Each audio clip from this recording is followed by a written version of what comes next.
അന്നൽ ഉമ്മത്ത, ഒരു സമുദായം മുഴുവനും ലവിജ്തമഉ അലാ അൻ യൻഫഉക ബിശൈഇൻ, നിനക്ക് എന്തെങ്കിലും ഒരു ഉപകാരം ചെയ്യണമെന്ന് ഒരു കൂട്ടം ആളുകൾ മുഴുവനും ഉദ്ദേശിച്ചു. എന്നാലോ അല്ലാഹു സുബ്ഹാനഹു വ തആല ഇല്ലാ ബിശൈഇൻ ഖദ് ലം യൻഫഉക ഇല്ലാ ബിശൈഇൻ ഖദ് കതബഹു അല്ലാഹു ലക, അല്ലാഹ് നിനക്ക് തീരുമാനിച്ചിട്ടുള്ള ഉപകാരം എന്താണോ അതല്ലാതെ ഇവിടെ ആര് വിചാരിച്ചാലും നിനക്ക് ചെയ്തു തരാൻ കഴിയൂല. അതിന്റെ നേരെ എതിർവശവും പറഞ്ഞു. ഇനി ഏതെങ്കിലും ഒരു കൂട്ടം ആളുകൾ മുഴുവനും കൂടിയാണ് തീരുമാനമെടുത്തു നിന്നെ നശിപ്പിക്കാൻ, നിനക്കൊരു ഉപദ്രവം വരുത്താൻ. അവിടെ നമ്മൾ എന്താണ് മനസ്സിനെ പഠിപ്പിക്കേണ്ടത്? അള്ളാഹു എനിക്ക് തീരുമാനിച്ചിട്ടുള്ള ഒരു ഉപദ്രവമോ അല്ലെങ്കിൽ ഒരു എന്താണോ എനിക്ക് ഏൽക്കാൻ ഉദ്ദേശിച്ച ഒരു ഞാൻ ഇഷ്ടപ്പെടാത്ത കാര്യം അതെന്താണോ അത് എൻ്റെ റബ്ബ് വിധിച്ചതല്ലാതെ ആരെക്കൊണ്ടും ഇവിടെ ചെയ്യാൻ കഴിയൂല. ഇത് നമ്മുടെ തവക്കുലിന്റെ ഭാഗമാണ്. ഇത് 5 നേരത്തെ നിസ്കാരത്തിന്റെ പിറകെയും നമ്മൾ പറയുന്നുണ്ട്.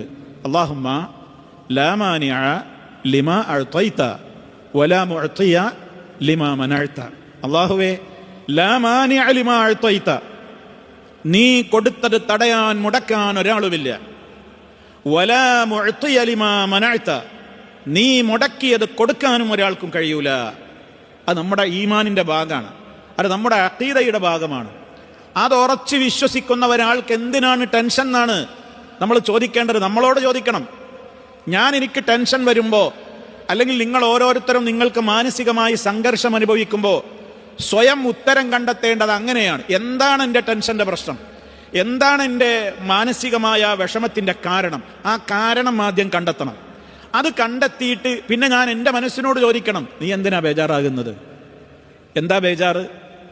ഒരു നന്മ എനിക്കൊന്നെങ്കിൽ ഒരു ഉപകാരം വരാൻ പോണത് എനിക്ക് പോയിട്ടുണ്ടാവും, അല്ലെങ്കിൽ ഞാൻ വിചാരിച്ചൊരു കാര്യം എനിക്ക് കിട്ടിയിട്ടുണ്ടാവില്ല, അല്ലെങ്കിൽ ഞാൻ വിചാരിക്കാത്ത എന്തോ ഒരു അസുഖകരമായൊരു കാര്യം എനിക്ക് ബാധിച്ചിട്ടുണ്ടാകും. അതിൻ്റെ പേരിലാകും ടെൻഷൻ. ഇതിൽ ടെൻഷൻ ആവേണ്ട കാര്യം എന്താണ്? അള്ളാഹു വിധിച്ചതല്ലാതെ നടക്കുമോ?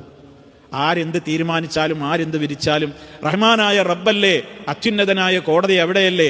അവന്റെ തീരുമാനപ്രകാരമല്ലേ എല്ലാം നടക്കുകയുള്ളൂ. അവൻ തീരുമാനിച്ചതിൽ അപ്പുറം ഇവിടെ ഒന്നും നടക്കൂലല്ലോ എന്ന മനസ്സിനെ പഠിപ്പിച്ചു കഴിഞ്ഞാൽ ഒരു മനുഷ്യനും സങ്കടത്തിന്റെ കാര്യമല്ല. അപ്പൊ അതുകൊണ്ട് തന്നെ ഇവിടെ ഇസ്ലാം വളരെ കൃത്യമായി തന്നെ ഓർമ്മപ്പെടുത്തുകയാണെന്ത്? വലൈസ ബിദാരിഹിം ശൈഅൻ ഇല്ലാ ബിഇദ്നില്ലാ, അല്ലാഹുവിൽ ആരെങ്കിലും തവക്കുലാക്കി കഴിഞ്ഞാൽ ഒരു ഉപദ്രവവും അവനെ ഏൽക്കുകയില്ല. കാരണം എന്തിഞ്ഞി ബാധിച്ചാലും ബാധിച്ചില്ലെങ്കിലും അതൊക്കെ ആരുടെ തീരുമാനമാണ്? അള്ളാഹുവിന്റെ തീരുമാനമാണ്.